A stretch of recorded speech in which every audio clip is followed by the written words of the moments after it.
Halo guys, balik lagi di channel Bang Onip, channel yang bahas alur komik. Di kesempatan kali ini saya akan melanjutkan video Against the God part 26. Cerita berlanjut. Terlihat di depan Yunce ada petir dan arwah yang bersemayam.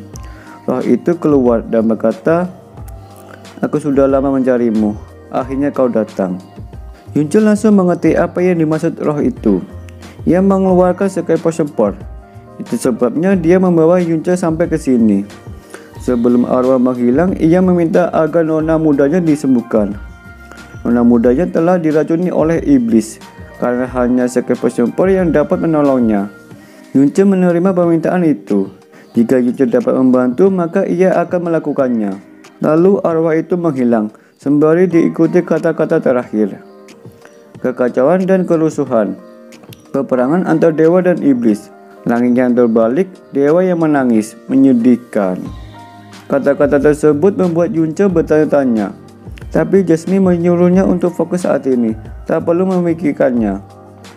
Sekarang Yunce masih jauh dari kata layak, dan bahkan kualifikasi untuk tahu pun masih belum ada. Yunce harus mencapai sovereign mistik atau di atasnya. Lalu Yunce menghampiri peti di depannya. Sontak mereka terkejut dengan isi di dalam peti. Ternyata isi di dalamnya seorang gadis kecil. Mungkin gadis ini yang dimaksud arwah tadi. Yunce yang sembrono memegang penghalang. Seketika penghalang itu pecah. Jasmine tak sempat menghentikan Yunce. Ia memarahi Yunce. Dengan tipu daya Yunce, Jasmine terlena dibuatnya. Tak berselang lama, pundak Yunce ada yang memegang dari belakang. Ia ketakutan sendiri tanpa ada sebab.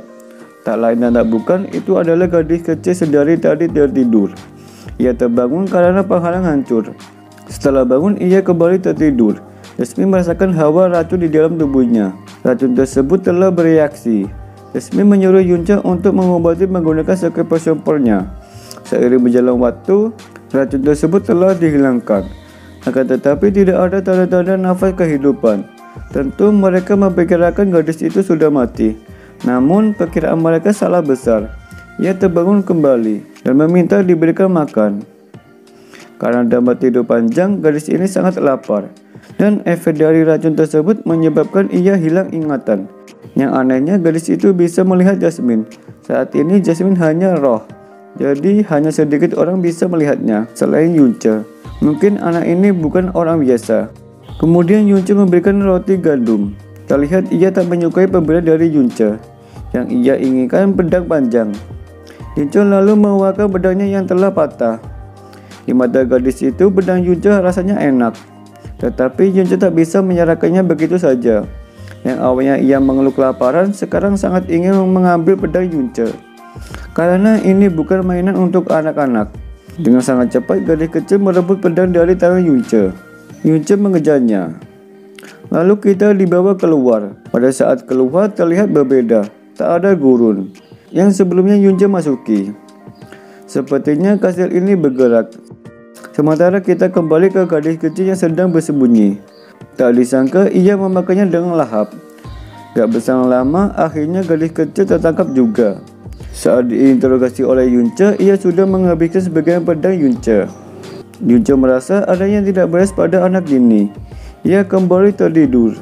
Tiba-tiba tubuh anak ini mengeluarkan energi, perlahan melayang. Jasmine merasakan aura yang tak asing yang sebelumnya pernah bertemu.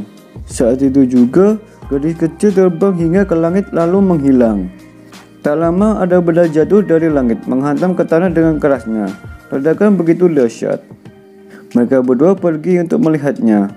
Benda apa barusan yang jatuh? Sesampainya di sana terlihat benda itu berupa pedang.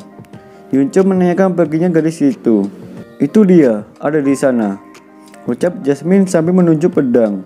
Yunce tambah dibuat kebingungan yang dimaksud Jasmine. Alhasil Jasmine menjelaskan, jika tebakan Jasmine tak salah, dia seharusnya bukan manusia, atau bisa dibilang bukan makhluk hidup, melainkan heavenly spirit yang melampaui makhluk hidup rel biasa. Lalu Jasmine menyuruh Yunce untuk mencoba pedang tersebut. Dengan sombongnya Yunce berkata, "Pedang ini apa yang susah? Aku hanya menggunakan kelingking saja sudah terangkat." Saat mengangkat, kenyataan berbeda dari ucapan Yunce. sedangkan pedangnya tidak bergerak sedikit pun. Yunce yang tak mau dibilang omong kosong doang, sekarang ia mengeluarkan kekuatannya, membuka Pugadori. Pedangnya berhasil terangkat, diikuti gerakan mengayunkan pedang. Boom!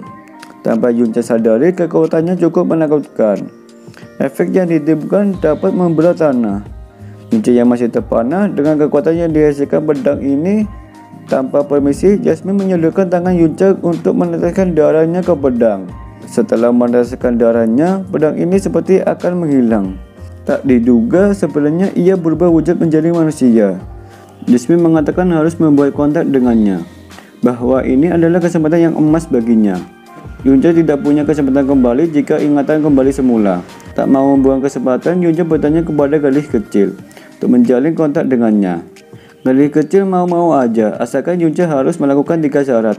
Pertama, Yunce harus bermain dengannya. Kedua, Yunce tidak boleh membiarkannya kelaparan. Ketiga, Yunce tidak boleh memarahinya. Persyaratan yang gampang, Yunce menyanggupi. Kemudian Yunce membuat kontak dengannya. Seketika menjadi pedang, dan ia kembali menjadi manusia. Gadis ini sangat menikmati proses perwujudannya, seolah-olah sedang bermain. Gadis kecil meminta dirubah menjadi pedang. Sekali lagi ia menjadi manusia, dan ia meminta kembali, lagi, dan lagi. 1 jam kemudian, terlihat wajah Yunce kelelahan, karena sudah melakukan ratusan kali. Namun kemunculan langit cukup aneh. Itu disebabkan pergolakan atmosfer dari Proven Art. Untuk mencegah hal yang tidak diinginkan, Yunce menyembunyikan Jasmine dan gadis kecil di Sky Potion Port. Yunce sudah berpasrah diri. Di saat pergolakan akan mendekati Yunce, sementara kita berpindah di bagian barat Bluewen. Terlihat seseorang berjubah sedang berjalan. Orang ini singgah di sebuah penginapan, dan ternyata dia Fan Yuchen dari klan Burning Heaven. Setenya pernah dihancurkan oleh Yunce, hanya menyisakan dia sendiri. Lalu ia bertanya kepada pelayan, "Di mana Yunce sekarang?" Kenapa? Sulit sekali kah?" "Bukan tuan, hanya saja Tuan Yun, dia sudah mati," ucap pelayan dengan wajah pucat. Jelas-jelas Fan Yuchen marah mendengar berita tersebut. Ia begitu kesal menarik baju pelayan. "Apa? Terus kenapa dia mati?" Pelayan itu menceritakan semua kejadian. Mengetahui hal itu, Fan Yuchen mengamuk di situ hingga menghancurkan meja pelayan. Karena semuanya sudah ia persiapkan di tanah iblis selama 3 tahun untuk balas dendam, itu sia-sia saja. Selama 3 tahun, Fan Yuchen mengalami penderitaan hidup dan mati, dan pelatihan Pugadori iblis yang tak terhitung jumlahnya. Emosi yang meluap tak dapat mengontrol menyebabkan Fan Yuchen muntah darah. Tak berselang lama, Fan Yuchen meninggalkan tempat tersebut. Kepergiannya masih balas dendam, karena waktu itu Yunce pernah menghancurkan seluruh keluarganya. Maka ia akan menghancurkan keluarganya juga. Scene berpindah ke dalam Sky Potion Port. Terlihat gadis kecil sedang menyantap pedang, dibuat pisan oleh Jasmine. "Keluarlah." Ternyata di dalam tubuh gadis kecil masih ada sisa-sisa roh kakek tua itu. "Tidak buruk kemampuan Anda, tapi kenapa membuat Anda peduli dengan saya? Dan sampai melakukan apapun demi nona kecil membuat kontak dengan pria itu," ucap roh kakek tua. "Kau tidak mengerti sama sekali. Yunce tidak kurang dari para jenius yang lahir dalam Heavenly Proven yang pernah ketemukan. Karena Yunce mendapatkan 5 warisan dengan kekuatannya sendiri, membuat Jasmine memilihnya." Melihat hal itu, roh kakek tua bisa pergi dengan tenang dan menyerahkan gadis kecil untuk menjaganya. Sekarang ini Yunce di dalam pergolakan atmosfer. Ia merasa sedikit pusing. Pada akhirnya sampai. Waktu terbuka. Yuhu! Akhirnya bisa keluar. Namun sialnya Yunce terjun bebas sehingga menghantam ke tanah. Di saat sudah terbangun, ia mendengar keributan tak jauh dari tempatnya berada. Yunce mendatangi kegaduhan tersebut. Terlihat sosok mereka cukup aneh karena dunia Yunce tak pernah ada sosok seperti itu. Menurut Jasmine, ini belum seberapa. Ada yang lebih membuat menyenangkan hingga Yunce bisa pingsan sampai mati. Jasmine menyuruh Yunce untuk meluangkan waktunya mengunjungi Sky Potion Port. Lalu Yunce segera pergi ke dalam Sky Potion Port. Dan benar adanya, Yunce dibuat stres pada gadis ini karena salah satu popor kristal ungu miliknya dimakan. Itu harta yang sangat sulit dicari di seluruh Heavenly Province. Yunce yang menangisi atas hilangnya harta berharganya. Bagi Yunce ini sangat penting. Ia bisa saja miskin kembali. Akan tetapi Jasmine menyuruhnya untuk tenang dulu. Ia menyerahkan harta berharga berupa Primordial Province Art. Jelas-jelas Yunce untung banyak. Dengan mendapatkan Primordial Province Art, ia kembali ceria. Cara mengisi energi Primordial Province Art dengan memberi makan gadis ini. Lalu Yunce melanjutkan perjalanan. Singkat cerita, 3 hari kemudian, di tengah perjalanan, Yunce mendengar pertarungan.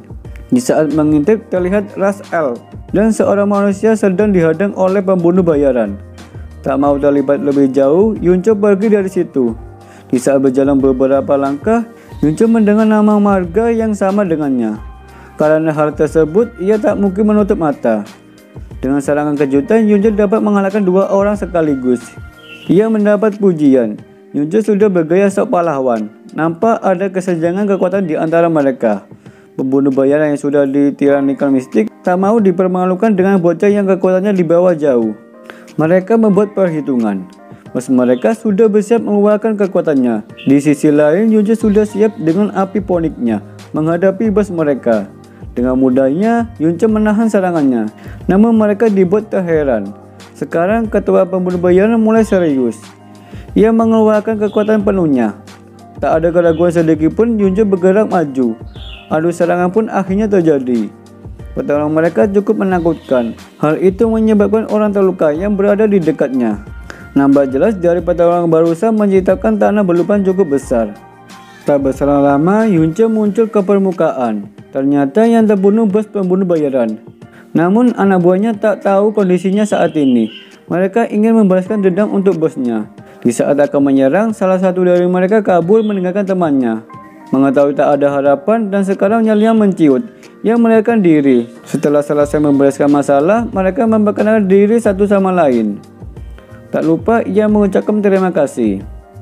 Dapat diketahui pemuda ini bernama Yun Xiao. Ia tinggal di Demon Emperor City sejak kecil. Dan ia menamakan Yunce untuk mengenal sebagai balas budi. Yunce langsung terkejut mengetahui marganya yang sama dengannya. Ia teringat kakeknya pernah menyebutkan bahwa kakeknya berasal dari sini. Kemungkinan orang tuanya masih hidup. Lalu Yunce menanyakan latar belakangnya. Tiba-tiba ada serangan dadakan. Dengan refleks yang bagus, ia bisa menghindari. Ternyata dia dari anggota Elf. Kekuatannya Tyrannical Mystic tingkat 8. Serangan demi serangan ia lancarkan. Namun Yunce masih sanggup menahan semua serangannya. Nampak jelas wajah Elf ini terheran. Akan kekuatan Yunce berada di Heavenly Mystic bisa menahan gempuran.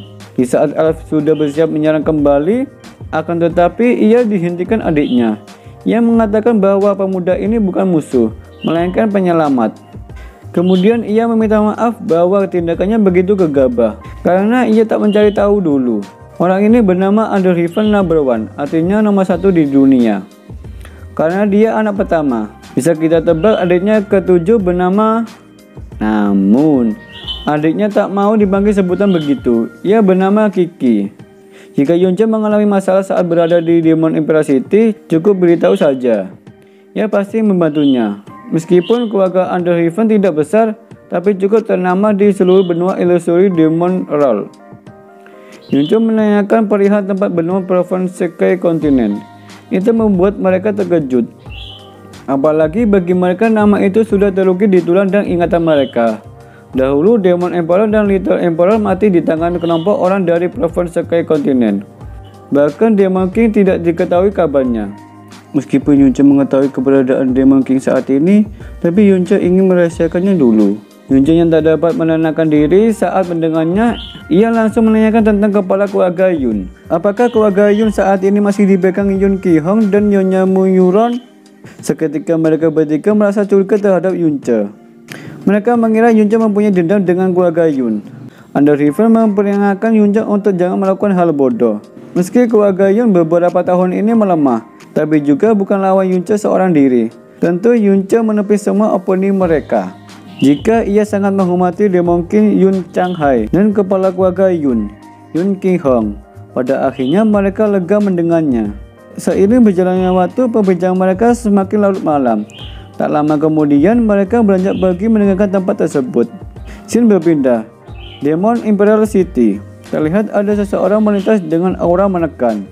Ya, itu adalah ayah Underheaven dan Kiki. Dia sangat mengkhawatirkan putrinya. Karena hal itu dia memarahi Yun Xiao. Semua kejadian sebelumnya disebabkan oleh Yun Xiao. Walaupun dijelaskan oleh Yun Xiao, ayah Underheaven tak mau mendengarkan alasannya. Namun Kiki menentang ayahnya. Karena kejadian barusan tidak ada hubungannya dengan Yun Xiao. Jika penjahat itu hanya mengincarnya. Jika bukan karena Yun Xiao berusaha mati-matian menyelamatkan dirinya, pasti dirinya sudah lama mati. Untungnya Yun Xiao datang tepat pada batunya. Namun Kiki tak menggubris perkataan ayahnya. Ia malah menunjukkan kemesraan di hadapan ayahnya. Ia semakin muak dengan Yun Xiao. Merasa tak dipedulikan lagi. Berdasarkan pemahaman dari ayahnya terhadap Kiki, belum 2 langkah Kiki pasti memanggilnya atau menghentikannya. Lalu ia menjalankan triknya. Ayahnya pergi, langkah demi langkah, hingga 10 detik kemudian. Namun tak ada respon dari Kiki. Malahan masih saja bermesraan dengan Yun Xiao. Melihat hal itu, ayahnya seperti kebakar jenggot. Agar tak membakar suasana lagi, Yun Xiao menasihati Kiki. Jika Kiki semakin memberontak, mereka akan menolak Yun Xiao.